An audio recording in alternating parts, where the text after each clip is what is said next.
जय श्री ओम नमः सिद्धेभ्यः। नमो अरहन्तानं नमो सिद्धानं नमो पायरियानं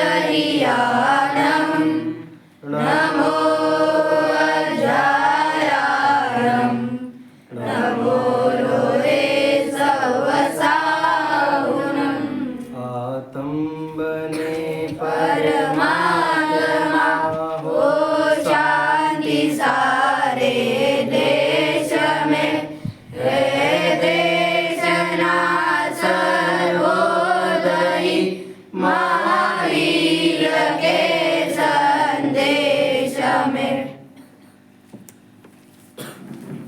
थोड़ी सी और मोक्षार्थियों, आज अपनी चर्चा फिर से एक वैराग्य की तरफ ले जाने वाली है। संसार में सुख नहीं है, ये तो हम तुम भी जानते हैं। मटका देखा है आपने? नल वाला भी देखा होगा, ढक्कन से निकालने वाला भी देखा होगा। मटका कौन बनाता है? कुम्हार। कुम्हार जो मटका बनाता है तो उसके लिए कुछ करना पड़ता होगा कि नहीं करना पड़ता होगा? मिट्टी लानी पड़ती होगी, फिर 1-2 दिन पहले से डालनी पड़ती होगी पानी के अंदर, फिर वो पैर से कूटता है, डंडे से कूटता है, हाथ से कूटता है, फिर उसको एक गोल चक्के के ऊपर गोल गोल घुमा घुमा करके उसके ऊपर शेप देता है, आकार बनाता है, राइट? 3 चीजों के बारे में इसमें मैं बताऊंगा। एक तो जिस प्रकार मिट्टी को ला करके एक पानी में भिगो दिया जाता है 2 दिन पूर्व ही, और फिर उसके बाद जैसा आकार कुम्हार देना चाहे वैसा बना लेता है। ऐसे ही जो हमारे संस्कार हैं, हम माता पिता जो संस्कार देते हैं वो जिस रूप बनाना चाहे उस रूप बना सकते हैं, बट ये मूल रूप जो है ये हमें बार बार करने नहीं देता उस आकार के लिए। कि एक तरफ तो टीवी चाहिए, एक तरफ मोबाइल चाहिए, और एक तरफ पाठशाला है, प्रवचन है, प्रक्षाल है, पूजन है, तो वो मार्ग को छोड़ करके इस मार्ग में ले जाने के लिए ज्यादा आतुर होता है। जब यही बच्चा 10-12 साल का, 15 साल का होता है, फिर हमारी ये शिकायत रहती है कि बच्चा हमारे हाथ से निकल गया, हमारी सुन नहीं रहा है। क्यों? जब तुम्हारे पास मिट्टी थी, तुमने पानी में तो भिगोया था, तो आकार देने का भी कार्य किसका था? तुम्हारा। तुम उस अवस्था में, उस काल में तो तुमने उस आकार को दिया नहीं। जब वह मटका आड़ा टेढ़ा बन गया, अग्नि में परिपक्व हो गया, फिर उसके बाद मार्केट में बिकने गया और कोई खरीद नहीं रहा है, तो लोग शिकायत यही करेंगे ना कि तुमने अच्छे से पकाया नहीं, तुमने उसको अच्छे से संभाला नहीं, तुमने उसे बनाया नहीं, तो कैसे बिकेगा? अभी जब जैसा पक गया है उसके बाद कुछ नहीं कर सकते। जब तक गीली मिट्टी है तब तक उसको कोई सा भी आकार तो वैसा आकार ले लेती है, परंतु वह पकने के बाद, सूखने के बाद तुम उसमें बोलो कि वापस मटके को मिट्टी रूप करके, पैरों से कुचल करके 3 दिन, महीने भर, साल भर उस घड़े को पानी के अंदर डाल दो, वो वापस वैसा आकार नहीं ले सकती जैसे पूर्व में ले सकती थी। कितने लोग समझ रहे हैं? बात समझ रहे हैं ना? अभी तो एक बार संस्कार पड़ गए, किसी को पत्ते खेलने के, किसी को गेम खेलने के, किसी को मूवी देखने के लिए, किसी को घूमने के, किसी को फोटो के, किसी को वीडियो लेने के, कोई सी भी चीज के लिए अगर आदत पड़ गई है तो वापस वो छोड़ने के लिए उतना ही समय लगेगा एक नेगेटिव थिंकिंग हटाने के लिए। वो भी मुश्किल है। 99.9% भी ऐसा हो ही नहीं सकता कि वो वापस जिस अवस्था से वो गया है वापस आ जाए। क्यों? अनादिकाल की ये संस्कार हमारे लिए वापस उसी जगह लाके खड़े कर देते हैं जहां से हम घूम फिर के वापस आए। 1000 बार भावना भाने के बाद भी ये मनुष्य पर्याय मिली होगी, लेकिन एक नेगेटिव थिंकिंग के कारण वापस उसी अवस्था में ले जाने के लिए मजबूर हो जाती है। हम मटका से एक और कुम्हार से एक बात और आती है कि हम अपने आप को जैसा बनाना चाहे तो वैसा तो बना ही सकते हैं, जैसी मिट्टी गीली अवस्था में, सॉफ्ट अवस्था में वैसा आकार ले सकती है। हम किसी किसी की आदत होती है 8 बजे सोने की, रात्रि तक जागने की, देर देर तक मोबाइल चलाने की, बहुत देर तक कुछ भी करने की, गद्दे पे सोने की, पंखा लगाने की, हजारों आइटम चाहिए किसके लिए? एक शरीर को प्रसन्न करने के लिए। बट हम अपने आप को जैसा बनाना चाहे वैसे बना सकते हैं, बस कुछ दिन की बात होती है। जैसे घर में परिवार में कोई रहता हुआ व्यक्ति हमारे पास 60 साल रह के गया और हमें उससे बहुत मोह हुआ, राग हुआ, उसके कपड़े, उसकी थाली, उसका पहनने का, गाड़ी, जो भी है उसको देख देख करके याद करते हैं। लेकिन जाने के बाद कितने दिन चर्चा होती है? 1 दिन, 2 दिन, 3 दिन। ऐसे ही जब हम मान लो गद्दे से चिटाई पर सोना चाहते हैं, मोबाइल को हटा करके अपने ग्रंथों में उपयोग लगाना चाहते हैं, तो 1 दिन, 2 दिन, 3 दिन तकलीफ होती है, फिर वापस हमारा चित्त उसी में लगने लग जाता है। लेकिन यह चंचल मन हमें वापस उसी तरफ ले जाने के लिए अग्रसित करता है, बार बार खींचता है। क्यों? अगर तुम अशुभ उपयोग से शुभ उपयोग में चले जाओगे तो तुम्हें सम्यक कल्याण नहीं हो जाएगा, सम्यक दर्शन की पात्रता वाले जीव नहीं कहलाओगे। तो ये कर्म तुम्हें खींचेंगे किस तरफ? पाप के उधर, पाप साइड में। और पुण्य तुम्हारा अंदर से जोर लगाएगा, लेकिन अनादिकाल से सबसे ज्यादा सत्ता किसकी है? पाप की, मोह की, राग की, द्वेष की। तो वो उस साइड खींचेंगे और तुम उस साइड खींचते जाओगे, क्योंकि तुम्हारे पास रीजन केवल पुण्य के लिए, धर्म करने के लिए 1% है, लेकिन 99% अनादिकाल से तुम्हारे अंदर मोह छिपा बैठा है, वो तुम्हें खींचेगा। लेकिन विकल्पों को आने दो और तुम आगे बढ़ते जाओ, तो मंजिल तुम्हारी नजदीक है। तुम कहोगे मेरे लिए पापा याद करेंगे, गुरुकुल जाएंगे, तो मम्मी याद करेगी, मेरी बहन का क्या होगा, रक्षाबंधन आएगा, तो तुम यही सब चीजें देखते रहो, तुम्हारा कल्याण कभी नहीं हो सकता। तुम दीक्षा लेने जा रहे, अभी तो मेरे घर पे कोई नहीं है, पिताजी नहीं है, घर को कौन संभालेगा? तो संसार बढ़ाने का कार्य तुम ही कर रहे हो, तुम निकल नहीं सकते फिर उससे। फिर नेक्स्ट क्वेश्चन उठता है कि करें तो करें, क्या करें आखिर? कि धर्म भी कब करें? बचपन में हमें पाठशाला मिली नहीं, कोई मंदिर बताने वाला था नहीं। जब 15-16 साल के हो जाते हैं तब पता चलता है कि अब धर्म कर लेना चाहिए। अभी तो पढ़ने की काम है, कॉलेज है, कंपटीशन इतना है, हमें टाइम नहीं मिलता, आदि आदि। फिर धीरे धीरे जॉब मिल जाती है, फिर बोले अब करेंगे, लेकिन फिर भी अब शादी होने वाली है, फिर दूसरी प्लानिंग होती है, घर खरीदना है, गाड़ी खरीदनी है, अनेक एक दिन आते आते एक दिन पूरा जीवन नष्ट हो जाता है, लेकिन कभी धर्म की ओर पैर आगे कदम नहीं बढ़ा पाता है। क्यों? एक संकल्प खत्म होता है तो दूसरा विकल्प भी उठ जाता है। आज पैसे नहीं थे तो उसके लिए तरस रहे थे, आज पैसे आ गए तो दूसरी इच्छा उत्पन्न होने लग जाती है, लेकिन धर्म का एक रंच मात्र भी इसको अंदर से भाव नहीं आता कि हम करें। देखिए एक उदाहरण से समझते हैं। मान लो उसी मेंबर की शादी हो गई, अब बोल रहा मैं धर्म करूंगा, भावना बहुत है लेकिन कर नहीं पा रहा है। तो उसकी जो शादी हुई थी श्रीमती से, तो वह श्रीमती कहती है धर्म किया करो। तो कह रही अभी उम्र ही क्या है हमारी, धर्म कर लेंगे ना, आए उम्र तो क्या हुआ, 1 साल 2 साल बाद वो नॉर्मल बीमार तो सभी होते हैं, तो इतना फर्क नहीं पड़ता, कोई पेट दर्द, सिर दर्द कुछ भी होता तो 1 घंटे 2 घंटे में ठीक हो जाता। बट 1-2 साल बाद वो अच्छे से बीमार हो गया, हॉस्पिटल में भर्ती हो गया। तो उसकी पति कहता है कि मैं हॉस्पिटल में हूँ, डॉक्टर ने ये दवाई लिखी है, आप लेके आ जाओ। तो वो कहती है कि मैं क्यों लेके आऊं, उम्र थोड़ी होती दवाई खाने की, कभी भी खा लेंगे ना, उसकी क्या है, आज हॉस्पिटल में 2-4 साल बाद इसकी दवाई खा लेंगे। तो माथा ठोक करके कहते पागल है क्या तू, अरे बीमार अभी हूं तो अभी दवाई खानी पड़ेगी ना। तो वो कहती है हे पतिदेव, मैं भी तो वही समझाने की कोशिश कर रही हूँ ना जब से, कि इसकी कोई उम्र नहीं होती है, ये पर्याय निकल जाएगी तो कब धर्म करोगे।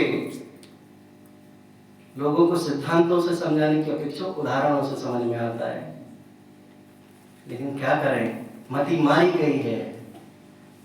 जिसको जिस जाति का बंध हो जाता है उसे वैसी विकल्प आते हैं, कितना भी समझाओ। अभी देखते हैं, बहुत सारी चीजें सोच करके तो आया हूं कि गति और मति से लेके 2 उदाहरण मैं बता रहा हूं आपको। एक पिग मतलब सुअर, PIG साहब, पिग को क्या पसंद है, विष्टा, उसी में खेलता, उसी में घूमता, उसी को खाता, उसी को पीता, दिन रात उसमें ही तन्मय रहता।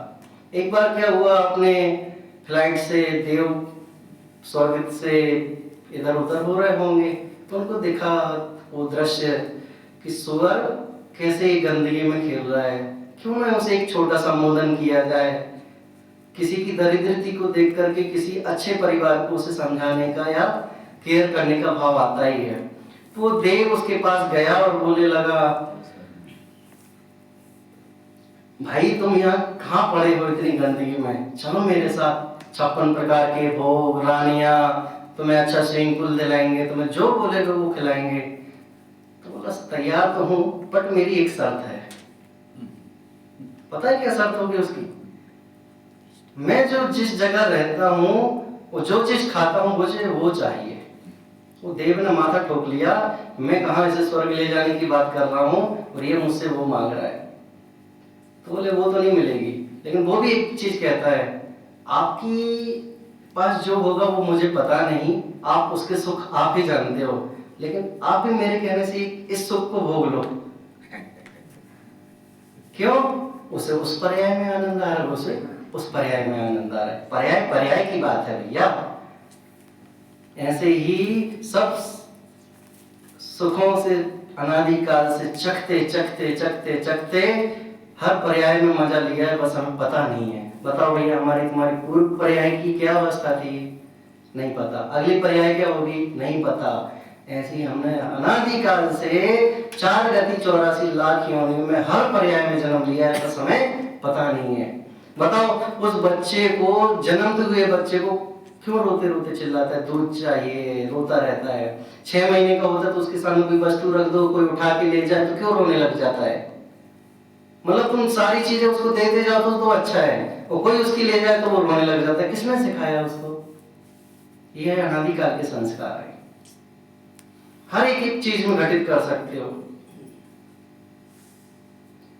सेठ का उदाहरण सुना होगा आपने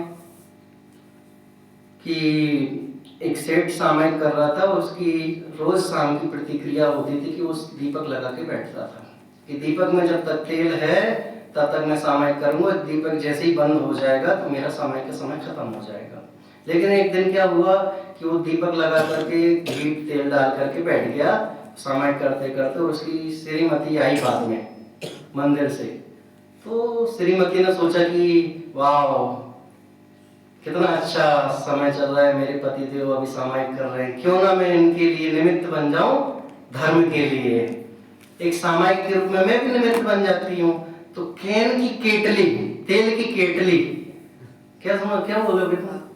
कैन की तेल की केटली बर्तन जो रहता है वो पूरी लेकर बाजू में बैठ गई। जैसे ही तेल खत्म होता जाए, घी खत्म होता जाए, ये लो, 1 घंटे बाद ये लो, पूरी रात भर यही कार्यक्रम चलता रहा। अब सेठ जी को सामायिक करते करते क्या लगी? प्यास। तुम्हें तो सब पता है। तो प्यास लगी, और इस आकुलता में कि दिया कब खत्म होगा, कब बंद होगा, कब बंद होगा, कब बंद होगा। लेकिन जब तो सेठानी का तो सिस्टम चालू था, तेल खत्म और तेल जाए, लेकिन तेल कभी खत्म नहीं हुआ। लेकिन सेठ इस आकुलता व्याकुलता से उसने पानी के चक्कर में अपने प्राण त्याग दिए। अब कहाँ चले गए सेठ जी? मेंढक बन गए।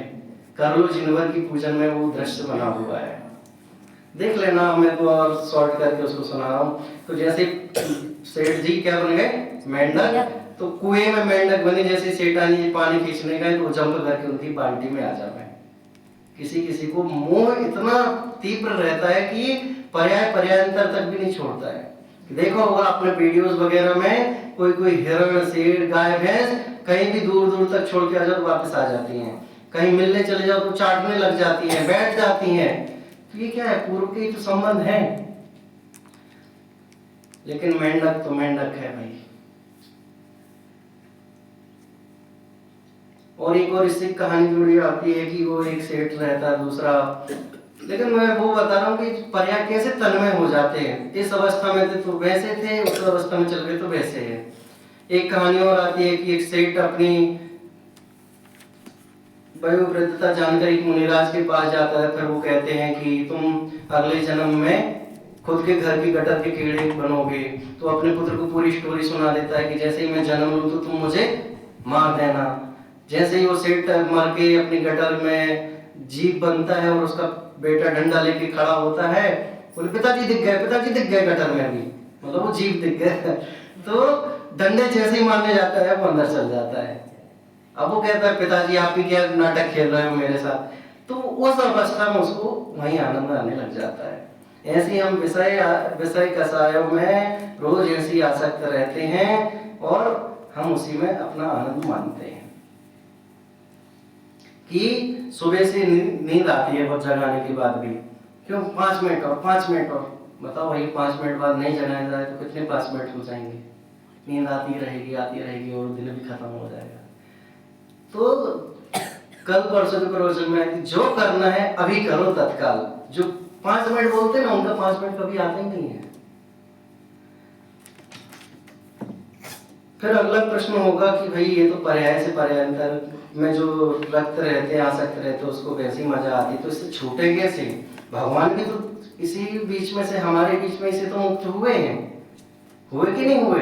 हमारे तुम्हारे जैसे होते हैं। भगवान बताओ जन्मते हैं कि बनते हैं? बनते हैं। और अन्य मत में क्या होता है? जन्मते हैं। उनके अवतार होता है, अवतार। इन्होंने अवतार ले लिया। जब जब भी पाप बढ़ता है तब तब धर्म की रक्षा करने के लिए भगवान जन्म लेते हैं, ऐसा है ना? लेकिन अपने यहाँ भैया भगवान जन्मते नहीं, भगवान बनते हैं। कौन बनते हैं? जो पुरुषार्थ करता है वो। हर कोई थोड़ी बन सकता है। तो एक बच्चे ने पूछा अपनी माँ से कि माँ हम जिनके दर्शन करने जाते हैं वो तो इतने सुखी दिखाई देते हैं और आप बोलते हो जो पुरुषार्थ करेगा वह भगवान बन सकता है, तो हम भी तो उनके जैसे हैं ना, कभी ना कभी जो अवस्था में वो रहे होंगे वैसी अवस्था में मैं भी हूँ, तो मैं क्यों दुखी रहता हूँ यहाँ पे? तो माँ क्या बोली, सुनने जैसी पोयम है, आदरणीय सुमंत प्रकाश जी भाई साहब ने लिखी थी, जो आपको YouTube पर भी मिल सकती है। मैं बोलता हूँ आप सुनना। कैसे एक माँ अपने बच्चे को समझाती है इतनी चंचल भाषा में, इतनी मधुर भाषा में कि उसे भेद विज्ञान होने से सम्यक दर्शन प्राप्त हो जाए। मामा ये तो बता पहले प्रभु जी कौन थे? कौन बोल रहा है? बेटा बोल रहा है अपनी माँ। क्या बोले? प्रभु भी पहले बच्चे थे, तेरे जैसे सच्चे थे। फिर बच्चे को अचंभा हो गया, ये तो हो गए परम सुखी, मैं क्यों रहता यहाँ दुखी। ये कौन बोल रहा है? बच्चा बोल रहा है। फिर माँ क्या बोली? इनने जाना आत्मा, बन गए वे परमात्मा, तुम भी जानो आत्मा, बन जाओ परमात्मा। बच्चे को बड़ा सुनकर के आनंद हुआ। मैं भी जानू आत्मा, बन जाऊं परमात्मा, तुम भी जानो आत्मा, बन जाओ परमात्मा। अच्छा लगा बच्चे को सुनकर के, रोज मंदिर जाने लग गया। भगवान मैं भी तुम्हारे जैसे बनूंगा, मैं भी तुम्हारे बाजू में बैठूंगा, मैं भी सिद्धालय जाऊंगा। रोज रोज बातें नहीं करनी पड़ेगी, संडे टू संडे भगवान से बातें करने लगा। भगवान वो दिन दूर नहीं जब हम भी तुम्हारे बाजू में बैठेंगे। अब तो उसे खिलखिलाहट से उछल पड़ा, मम स्वरूप है सिद्ध समान, कि मेरा स्वभाव भी आपके स्वभाव जैसा ही है, बस तुम तिर गए हो और मुझे तिरना बाकी है। आनंद तो ऐसे आवे कि जब भगवान एक एक जीव संसार का हमें जीव नजर आने लग जाए, भावी सिद्ध नजर आने लग जाए। आधा घंटा है। इसी एक पर्याय से पर्यायांतर होने की कथा मैं आपको सुना रहा हूँ, जिसका नाम है गज कुमार मुनिराज। गज कुमार मुनिराज भगवान बनने की बात तो पूरी दुनिया जानती है और कर्मों से मुक्त हो जाते हैं। कोई दुख नहीं रहा, कोई मतलब राग नहीं रहा, कोई रंग नहीं रहा। लेकिन पूर्व भगवान बनने की जो पूर्व प्रक्रिया है, जो पुरुषार्थ करने की पूर्व प्रक्रिया है, कैसे रहे होंगे, कैसे उन्होंने सब कुछ देखा होगा, उसको जानने से हमारे अंदर भी ऐसी वैराग्यमय प्रवृत्ति जागती है कि वो भगवान बन सकते तो हम क्यों नहीं बन सकते। कि भगवान बन गए वो, आज तो सुखी नजर आ रहा है, लेकिन उसके पहले क्या दुखी थे वो। उन्होंने भी कष्ट सहन किए होंगे 4 लाख योनियों में। ऐसी कौन सी पर्याय रही होगी जो भगवान ने भी वो पर्याय धारण नहीं की हुई होगी।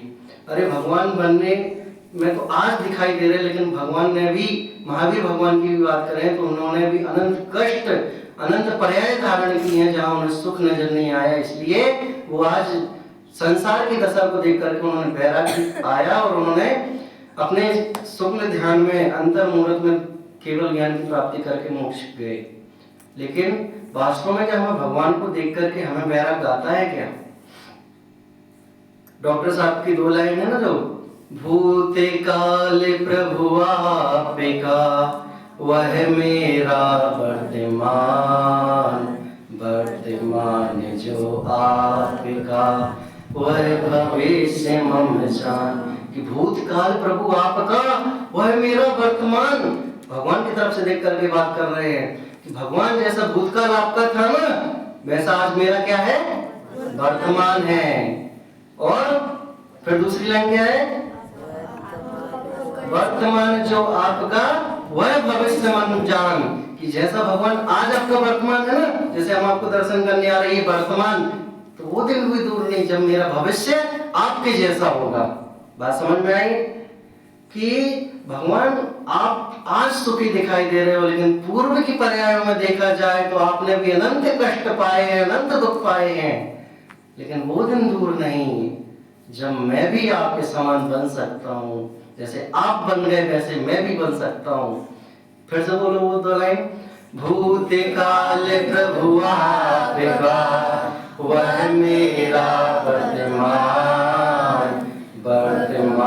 जो आपका, वह भविष्य मम जान। अब भगवान के दर्शन करोगे तो अब ये कहानी नजर आएंगी तुमको। चलो भाई, गज कुमार मुनिराज की स्टोरी समझते हैं। देखो, हमारे तुम्हारे जैसा जीवन उनका भी था, उनका भी रहा ही है और होता ही है। हमारे बीच में से कौन पापी जीव परमात्मा बन जाए हमें पता नहीं है। आज जो दुश्मन नजर आ रहा है वो कब सिद्ध बन जाए हमें पता नहीं है। आज क्रूर से क्रूर प्राणी भी सम्यक दर्शन प्राप्त कर ले हमें पता नहीं उसका अगला क्षण, अगले पर्याय। अब प्रतिमानियों उठा करके देखेंगे तो आपको हजारों लाखों उदाहरण मिल जाएंगे कैसे गिद्ध पक्षी ने सम्यक दर्शन की पात्रता प्राप्त कर ली थी। उसे रामचंद्र जी जैसे जीवों ने उसकी सेवा की है, लेकिन पूर्व के पर्याय से कैसे वो गिद्ध पक्षी बना वो भी जान लेना। आज जो कृष्ण हमें दिखाई दे रहे हैं वो नरक चले गए। आज धर्मात्मा भी अंदर से कैसा है वो उसके भी परिणाम हमें पता नहीं है, लेकिन हो सकता है धर्मात्मा पुरुष भी नरक चला जाए और पापी जीव भी स्वर्ग मोक्ष आदि प्राप्त कर ले। तो हमें किसी की भी विराधना नहीं करनी चाहिए। विराधना जो करता है उसको तो नरक निबोध बताया ही है, लेकिन आराधना की जो अनुमोदना करता है उसे मोक्ष तक के लिए कारण निमित्त कहा है, सम्यक दर्शन की पात्रता का निमित्त कहा है। तो कहते ना कि अगर हम दान नहीं दे सकते लाखों करोड़ों रुपए का तो 1 रुपए दो, 2 रुपए दो, नहीं भी दे सकते तो आप अनुमोदना करो। लेकिन ये मत सोचो उन्होंने 1 लाख रुपए दिए, अरे यार फालतू जगह दे दिए, वहां जरूरत भी नहीं थी।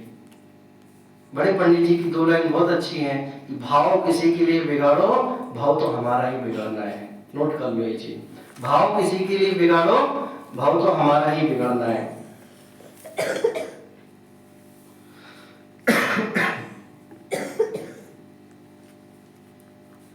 हरिवंश पुराण की ये कथा है। राजा अधर दृष्टि के 10 पुत्र थे। किसके? लिख लो पहले।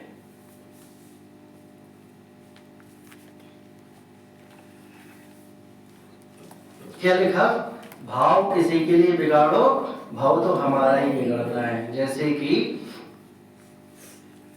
ये कब फैल हो जाए, ये कब फैल हो जाए, ये कब फैल हो जाए।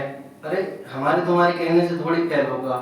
वो कौवा पेड़ पे बैठा बैठा ये सोचता है बैल मर जाए, कब बैल मर जाए और मैं जाकर उसका नौच नौच करके खाऊं। उसके कहने से अगर कोई मरने लग जाए तो ऐसे तो हर संसार में हर कोई प्राणी किसी न किसी का दुख ही चाहता है, और ऐसा होने लग जाए तो बताओ भाई कौन बचेगा, किसकी संपत्ति बचेगी?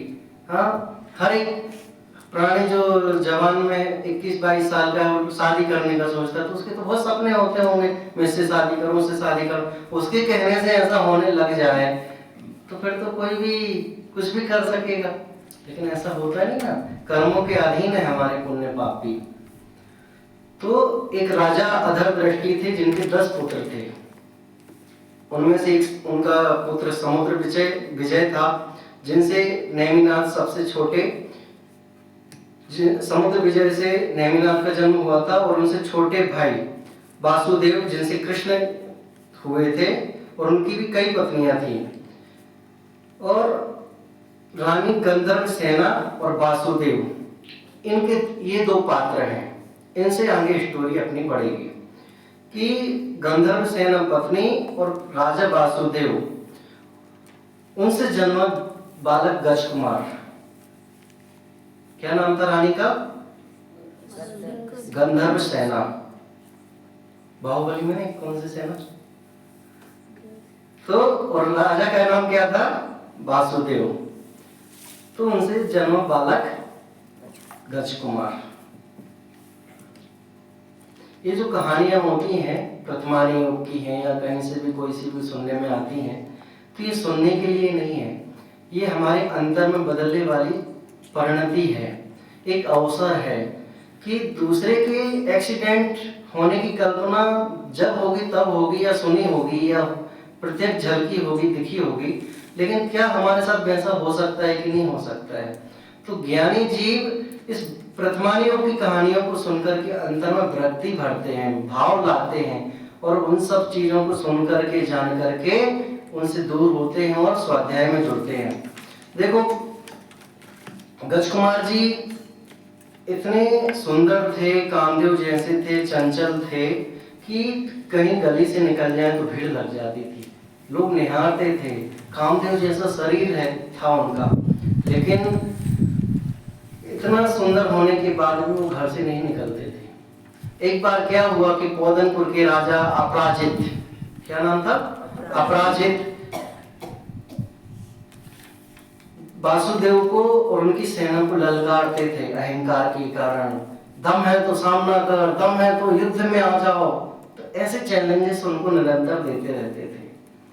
लेकिन बहुत बार बार देने के बाद जब गज कुमार की आयु बढ़ती गई तो यह काम राजा ने गज कुमार को सौंप दिया कि भाई इस चैलेंज को तुम ही निपट लो। और क्या हुआ कि अपराजित राजा को गज कुमार ने जिंदा पकड़ करके बंदी बना करके अपने पिता के सामने डाल दिया। गज कुमार के पिता का नाम वासुदेव। तो उन्होंने पिता के सामने डाल दिया और वासुदेव बहुत प्रसन्न हुए और उसको बंदी बना करके कारागृह में डाल दिया। किसको? अपराजित को, राजा अपराजित को। तो यह कार्य सुनकर के वासुदेव ने गज कुमार से कहा कि पुत्र आज मैं तुमसे बहुत खुश हूँ, तुम जो मांगना चाहो वो मांग लो। तो गज कुमार घर से नहीं निकलते थे, कोई पाबंदी तो नहीं थी, लेकिन लोगों की परेशानी के कारण देखते थे, बार बार छेड़ते थे, तो इस कारण से वो घर से नहीं निकलते थे। पिता के कहने पर उन्होंने कहा कि तुम्हें जो मांगना है वो मांग लो। और वह कहता है कि पिताजी मुझे एक अधिकार चाहिए। कौन सा? कि मैं जहां जाना चाहूं, जहां घूमना चाहूं, चाहे वन हो, चाहे नदी हो, चाहे सरोवर है, कुछ भी हो, मैं जहां जाना चाहूं वहां घूम सकता हूं, स्वतंत्रता चाहिए। तो पिताजी बोले नगर के राजा तो हम हैं और तुम्हें जहां जाना है तुम जा सकते हो, उसे कौन रोक सकता है? नहीं, फिर भी मैं जहां जाना चाहूं वहां जा सकता हूं। और दूसरी बात, मैं जिस वस्तु को पसंद कर लूं और वो मुझे वस्तु मिल जाए तो बस मैं यही चाहता हूं।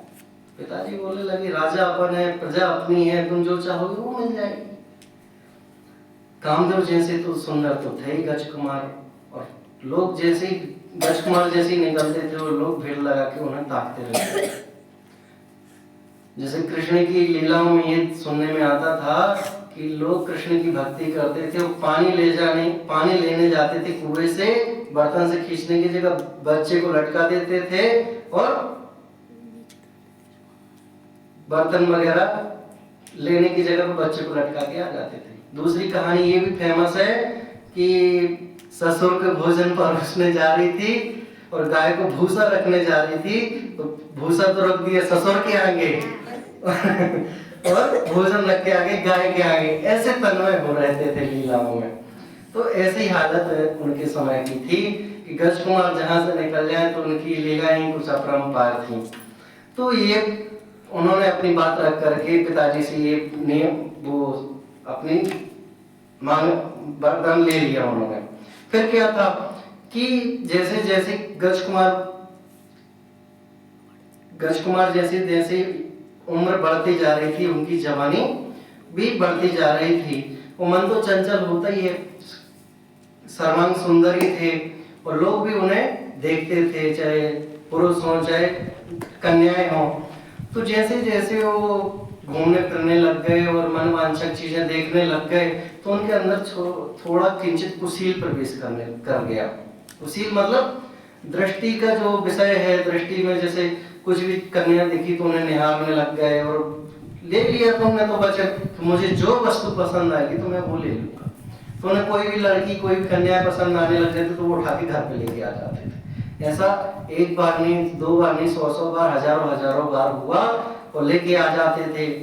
फिर गांव में नगर में चर्चा फैलने लग गई कि ये सब, एक तो वासुदेव के पुत्र कृष्ण के छोटे भाई को किसकी हिम्मत होगी कि हम घर राजा के सामने गिड़गिड़ाएं कि आपके बेटे ने ऐसा किया वैसा किया। बट कब तक चलता, कंप्लेंट आने लगी धीरे धीरे सेनापति के पास, सेनापति से बाद मंत्री के पास, मंत्री के पास दूसरे राजाओं से, नगर में हल्ला होने लग गया, गज कुमार ऐसा करने लग गए, ऐसा करने लग गए कि कब तक चलेगा ऐसे में, तो हमारी इज्जत का सवाल है, आदि आदि।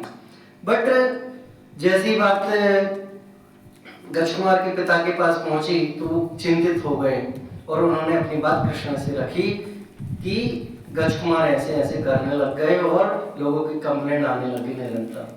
तो कृष्ण ने उन्हें सजेशन दिया कि आप एक काम क्यों नहीं करते कि गज कुमार की शादी करवा दो, तो ये काम भी रुक जाएंगे और दूसरा वो अपने शादी ब्याह से अपनी व्यस्तता भी रहेंगे। तो क्या हुआ, कृष्ण के कहने पर वासुदेव ने उनकी शादी कराने के लिए तय कर दिया। बहुत कन्याएं आई राजाओं की महाराजाओं की और उनमें से पसंद की गई और सगाई इत्यादि पक्की हो गई। सौमिल सेठ थे एक उसी नगर में, पूर्व का कोई संबंध होगा कि वो उन्हें पूर्व का पापी पूर्व का कोई वो रहा होगा जिससे उनका पूर्व संबंध होगा। तो सौमिल सेठ ने बहुत निवेदन करने पर उनकी बेटी गज कुमार के लिए तय करने के लिए बहुत रिक्वेस्ट की कि इसके बिना मैं दूसरे वर को नहीं चाहता कि वो मेरी किसी और से शादी करे, आप मेरे कहने से इसकी शादी मतलब सौमिल सेठ की बेटी जो थी उसके साथ गज कुमार के साथ ही पक्की की जाए। तो यह रिश्ता भी पक्का हो गया। क्या हुआ, ये काल चल रहा था कृष्ण का मतलब नेमिनाथ के समय का, राइट। राजू तो दीक्षा लेके चली गई और नेमिनाथ गिरनार पर्वत पर विराजमान थे, तप कर रहे थे। उनका समूसरण केवल ज्ञान प्राप्त होने के बाद समूसरण इत्यादि लगा और वह समूसरण विहार करते करते गिरनार की ओर से द्वारिका नगरी में आ गया।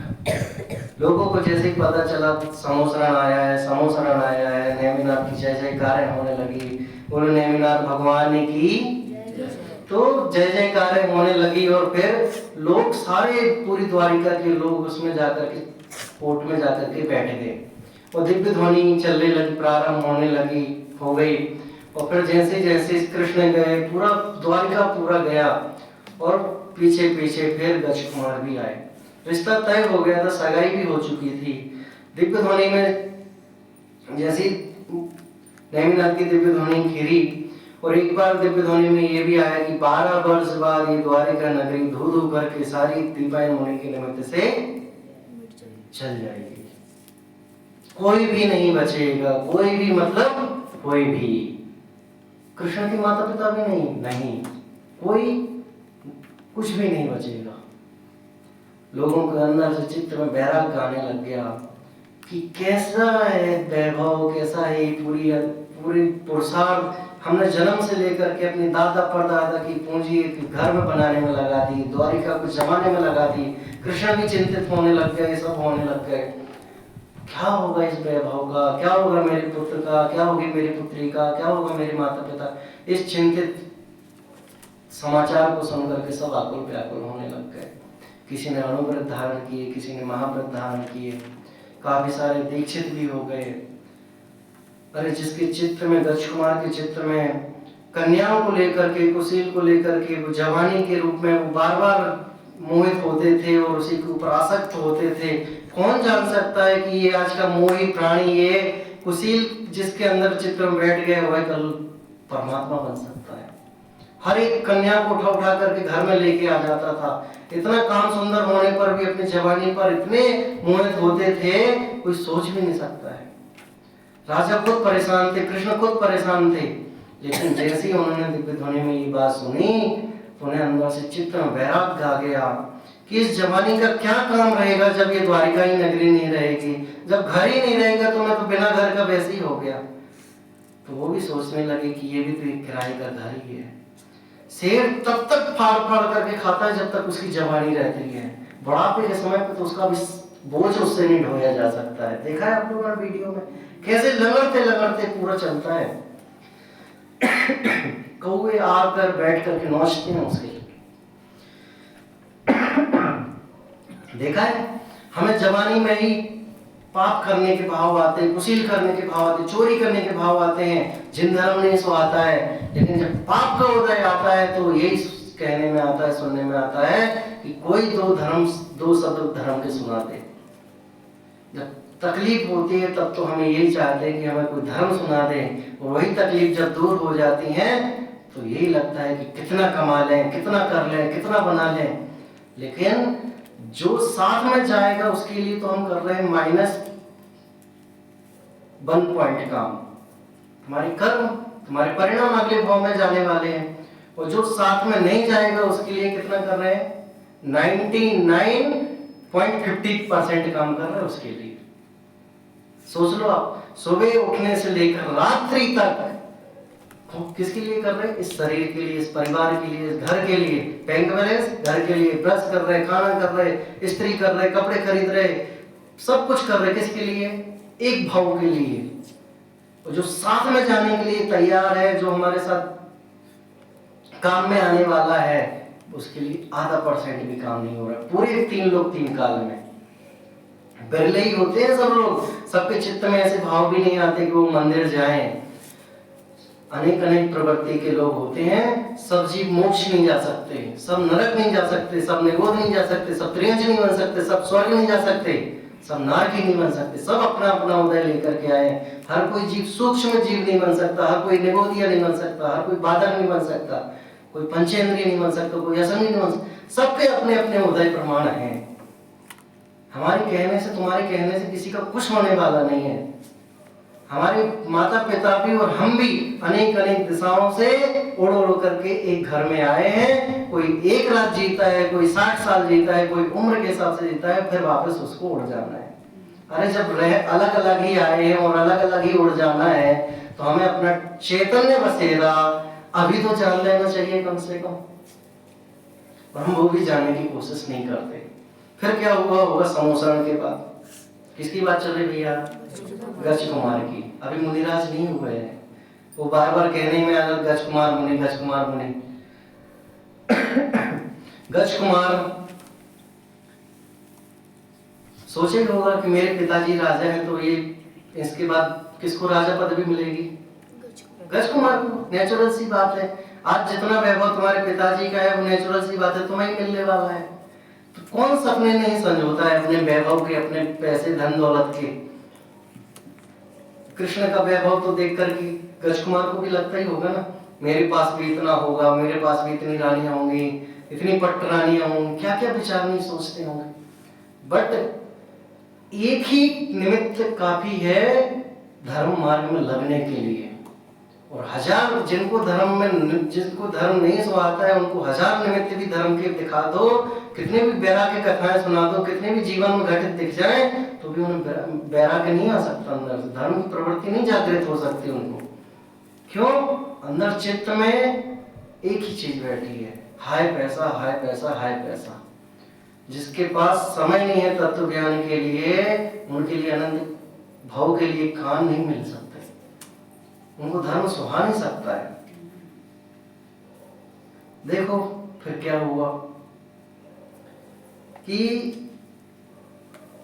अंदर ही समोसरण में बैठे बैठे चित्त भर गया कि क्या होगा संसार का। दिव्य ध्वनि में खिरने लगी कि ये संसार असार है, एक द्रव्य दूसरे द्रव्य का करता नहीं है, कोई कितना भी इकट्ठा कर ले फिर भी उसको भोग नहीं सकता। जिस चीज को तुम इकट्ठा करने में समय लगा रहे हो, उसे भोगने वाला भी कोई नहीं है। आज आने वाली जनरेशन जितनी है उन्हें सब जमा जमाया मिलने वाला है। देख लो, आप किसी भी परिवार को उठाकर देख लो, उनके दादा परदादा पिताजी इतनी सेवा कर करके इतना रखे जा रहे हैं कि बेटे को एक रुपए कमाने की जरूरत ना पड़े। अरे ऐसे में पुरुषार्थी कम हो जाएंगे और कुशील व्यर्थ में भोगों में पैसा जाने वाला है। इसलिए पंचम काल धीरे धीरे सब चीजें समेट रहा है, अकाल की ओर बढ़ता जा रहा है। धीरे धीरे समुद्र गंदा होता जा रहा है, सारी नदियां मीठी मीठी सूखती जा रही हैं, पेड़ कटते जा रहे हैं, बिल्डिंगें बनती जा रही है। धीरे धीरे ऐसा समय आएगा कि जब धीरे धीरे सब नष्ट हो जाएगा और केवल पाप और पाप रह जाएगा। दिव्य ध्वनि सुनकर के गज कुमार मुनिराज वहीं समोसण में खड़े होकर के कपड़े उतारने लगे, पंचमुष्टि कैस मंच करने लगे, धीरे धीरे अंगूठियां आभूषण गिराने लगे और वहीं पर दीक्षित होकर के उन्हें दिगंबर ज्ञानेश्वरी दीक्षा ले लेते हैं। अब ये सब पूरा मुनि दीक्षा होने की पूर्व की जो शादी की पक्की करने की, सगाई करने की जो प्रक्रिया थी वो कृष्ण ने जमाई थी। कृष्ण ने वो विचार करने लगे वहीं समोसण के अंदर बाहर जो भी है कि इनका क्या होगा, ये पिताजी, इनके कन्याओं के पिताजी और इन कन्याओं का क्या होगा। वो तो पहले ही विधवा हो गई, पहले ही अनाथ हो गई। वैराग्य किसी परिस्थिति को देख करके नहीं होता।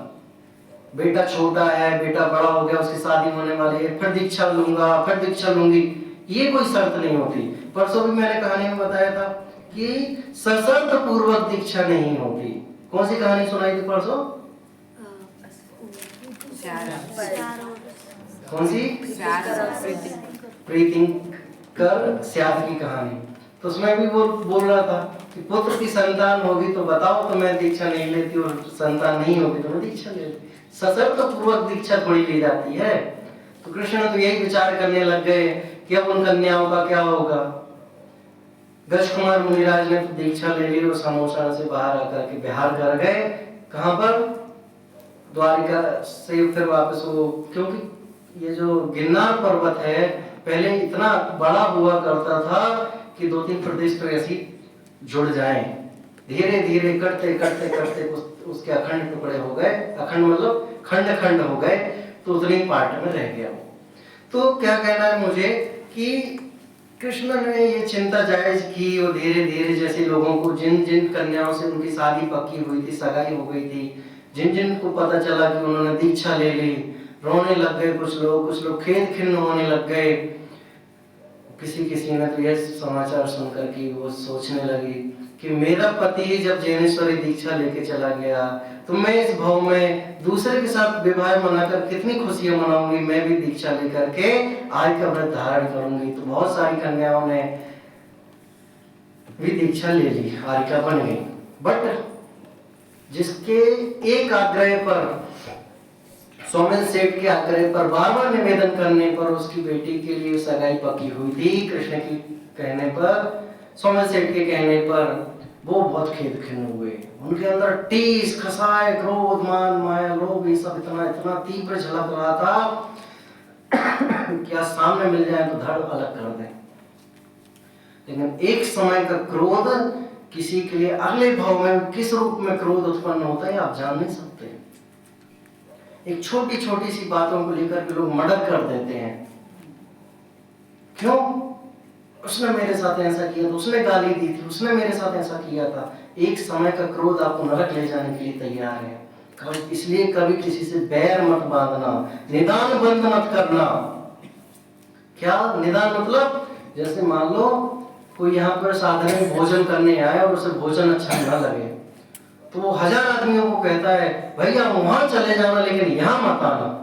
ये निदान मानना होता है। हम पाकिस्तान के व्यक्ति से बात कर लेंगे लेकिन भारत के व्यक्ति से बात नहीं करेंगे, निदान मान रहा है।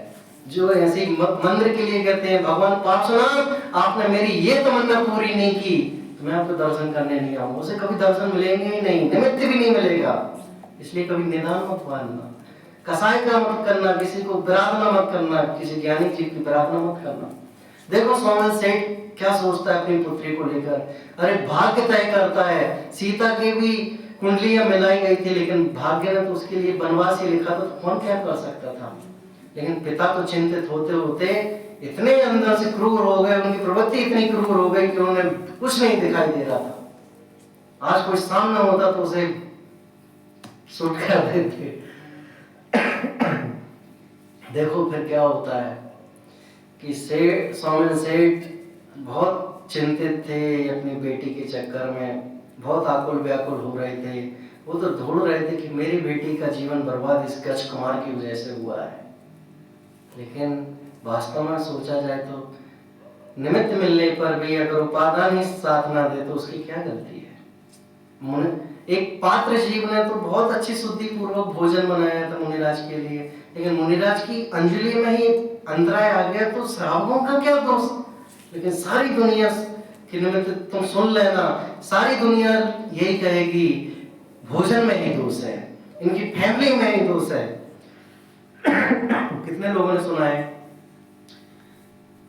कितने लोगों ने सुना है कि अंतराय मुनिराज आहार लेते लेते अंतराय आ गया तो दुनिया यही कहती इनके घर में से ही हुआ, हमारे घर पे हो जाता तो आता भी नहीं, एक रोटी तो जाती, एक निवाला तो जाता उनके घर में। मुनिराज तो यही कहते मेरे अंतराय कर्म का उदय था, तुम्हारा इसमें क्या दोष। तो क्या हुआ फिर आगे, सोमेन सेठ तो आकुलता व्याकुलता में ही परेशान थे। गिरनार की जंगलों में गजकुमार मुनिराज तब ध्यान सामयिक किया करते थे, अंदर ही 6वें 7वें गुण स्थान में झूलते थे, शुद्ध उपयोग में जाते फिर वापस उपयोग में आते, यही निरंतर चलता रहता, चलते रहता। एक बार स्वर्ग में चर्चा चल पड़ी, नेमिनाथ तो मोक्ष चले गए थे, कि वर्तमान में कौन सा जीव ब्रह्मचर्य अच्छे से निभा रहा है। तो स्वधर्मेंद्र ने बताया कि अभी भरत क्षेत्र में गजकुमार मुनिराज गिरनार की जंगलों में ध्यान कर रहे हैं, 6वें 7वें गुण स्थान में झूल रहे हैं, उनका ही ब्रह्मचर्य सबसे अच्छा है। तो वहां के देवों ने अपना रूप देवी के रूप में परिवर्तित करके सुंदर देवी बन करके उनके सामने ताता थैया ढोल मचैया करते हुए नृत्य करके उनके सामने आए और उपयोग भरमाने की कोशिश की।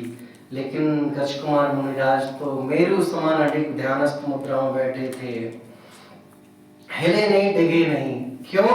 क्योंकि उन्होंने पूरा बचपन से लेकर अभी तक सब देखा था, सब बार बार चिंतित करते करते उन्होंने वैराग्य से जो दीक्षा ली थी उन्हें वापस कोई उस तरफ मोड़ नहीं सकता था।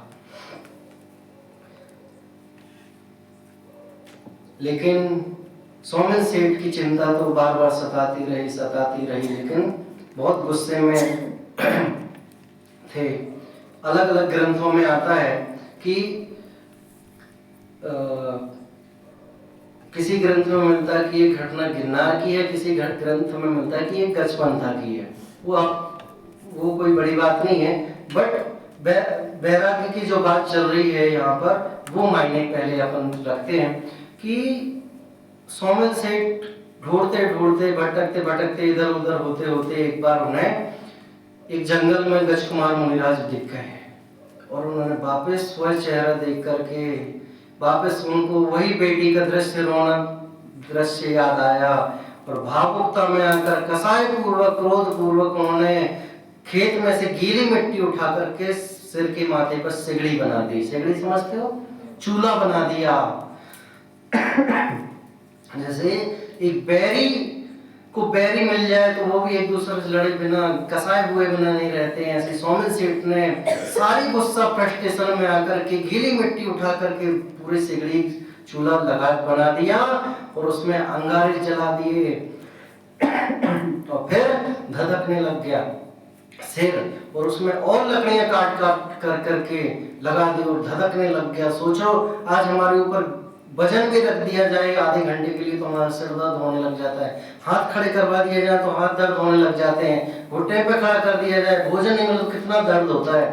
गज कुमार मुनिराज के ऊपर जलती हुई सिगड़ी बना दी, पूरा सिर धधकने लग गया, अंदर से छेद होने लग गया, लकड़ी और डालते जा रहा है, पेड़ पत्तियां डालते जा रहा है, उधर आग जल रही है। गज कुमार मुनिराज छठवें सातवें में होते होते होते शुद्ध उपयोग में जाने लग जाते हैं, और जैसे ही जाने लग जाते हैं सोमेन सेठ को और भाव आता है कि कहीं उठ के भाग ना जाए, तो उसे कील समझते हो, लोखंड की कील रह करके उसने पेड़ के यहाँ पे उनके लिए ठोक दिया, हाथों में रक्त की धाराएं बहने लग गई। लेकिन गज कुमार मुनिराज तो मेरु समान अडिग रहे और शुद्ध उपयोग में रह करके उन्होंने 4 घातकीय कर्मों का क्षय करके उन्होंने केवल ज्ञान प्राप्त कर लिया। लेकिन सोमेन सेठ की गुस्सा भी शांत नहीं हुई, उसे यही लगता रहा कि अभी भी जिंदा है, अभी भी जीवित है, जो होता रहा, जैसा जैसा सोचते रहा वो वैसा करता है। ये कौन करवा रहा है बच्चों? मोह करवा रहा है। मोह किसके लिए? इस शत्रुता निपटाने के लिए, बैरी को निपटाने के लिए। जबकि आत्मा से पूछा जाए तो एक आत्मा दूसरे द्रव्य का कुछ कर नहीं सकती है, कोई किसी का कुछ बिगाड़ नहीं सकता। लेकिन ये अनादिकाल के मोह इतने तीव्र होते हैं। सोचो ये सब बैराग देखने के बाद तो सुनने के बाद वो जिस बेटी के लिए वो कर रहा था, वो सोमेन सेठ ने भी बाद में दीक्षा ले ली, उसकी बेटी ने भी दीक्षा ले ली। सोचो आज जो कसाएं हमें परेशान कर रही हैं, आज जो आकुलता व्याकुलता कर रही हैं, वो तो हम भी भगवान बना सकते हैं। बोलो गज कुमार मुनिराज की मुनिराज की बैरी पता कौन है? हमारे जैसे भारत का विरोधी पाकिस्तान है, मुनिराज का बैरी कौन है पता है? कसाएं। लेकिन कसायों के लिए भी वो निरंतर याद नहीं करते, वो तो बस हटके जाते हैं धीरे धीरे, जब उपयोग अपने में लगाते हैं।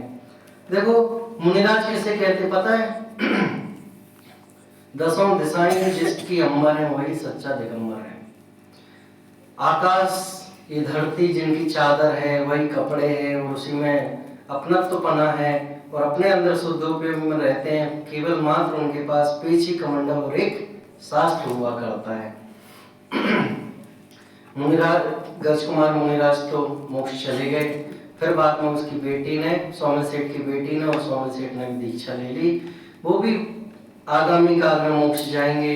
लेकिन देखा आपने कि एक जवानी जहां उफान भर रही थी शादी करने के लिए, कुशील करने के लिए, क्या क्या देखने के लिए, तो सोचो एक धर्म करने की उम्र कोई नहीं होगी। अगला क्षण कैसा होगा ये हमें तुम्हें भी नहीं पता है, बट अगले पल में कुछ खराब होने से अच्छा है आप अभी चेत जाओ।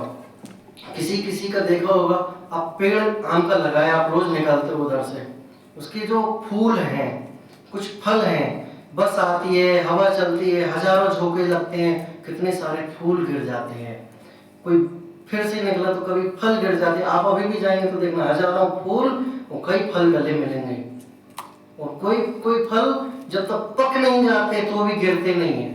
कोई ऑटोमेटिक गिरते, कोई जवानी में गिर जाता, कोई बुढ़ापे में गिर जाता है। मतलब एक पत्ते को भी देखोगे ना आप, अगर देखने के लिए हमारी उम्र 60 साल 80 साल 70 साल है, एक पत्ते की उम्र देखना कितना छोटा सा जन्मता है, दिन पे दिन बढ़ता जाता है, फूल खिलता है, फिर मुरझा जाता है, जब उसमें ताकत नहीं रहती तो गिर जाता है।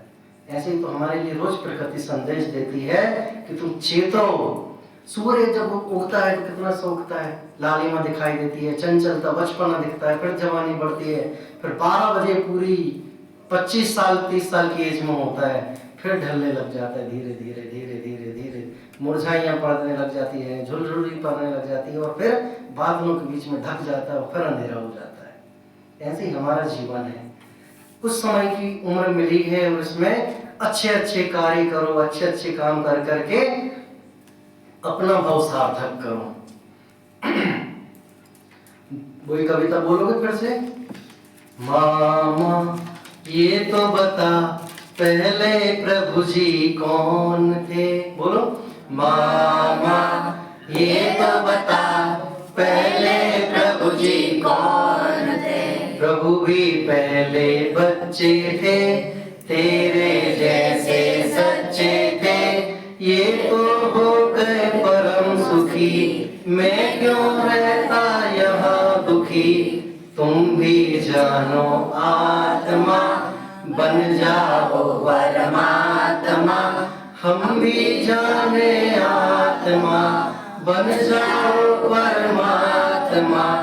तुम भी जानो आत्मा, बन जाओ परमात्मा।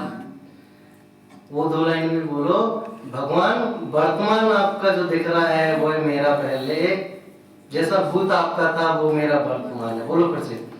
भूत काल प्रभु आपका, वह मेरा वर्तमान।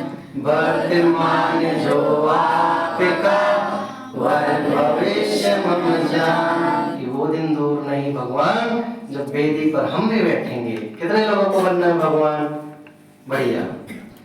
हो मेरी ऐसी दशा जैसी तुम धारी हो।